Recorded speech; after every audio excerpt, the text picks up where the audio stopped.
My brothers and sisters in Christ, in yesterday's reflection, I gave a little bit more of a kind of academic background on the identity of Melchizedek, as the writer of the letter to the Hebrews is comparing Jesus. You are in the Psalmist, Psalm 110, you are a priest forever according to the order of Melchizedek.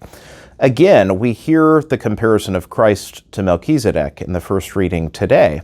And interestingly enough, we also hear a gospel passage that casts some light on this mystery of Jesus as a priest and not just as a king or salvific figure. Yesterday I mentioned that as king of Salem and priest, Melchizedek early on in Jerusalem represents this joining of royal and priestly identity. And David ultimately will take up. We know because the scriptures constantly call Jesus the son of David. And so Jesus takes up the mantle of David as king and priest.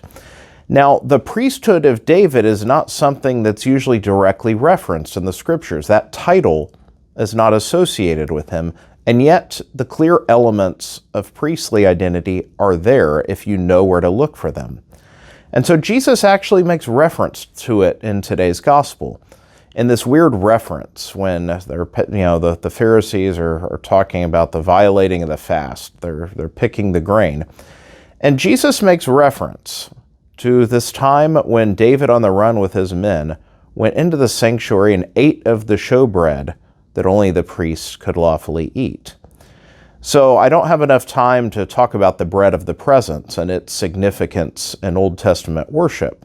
But needless to say, this was something that was reserved, not lightly. It was something that only a priest could lay hands on once it was sanctified. And yet, David does so.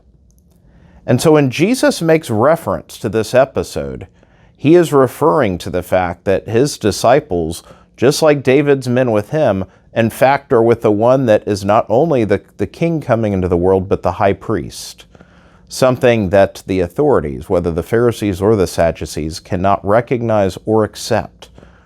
And so, again, as we continue to unpack what the letter to the Hebrews is saying, it's important that we see that this is not just obscure high theology, but the fact that Jesus is high priest changes everything. May God bless you all.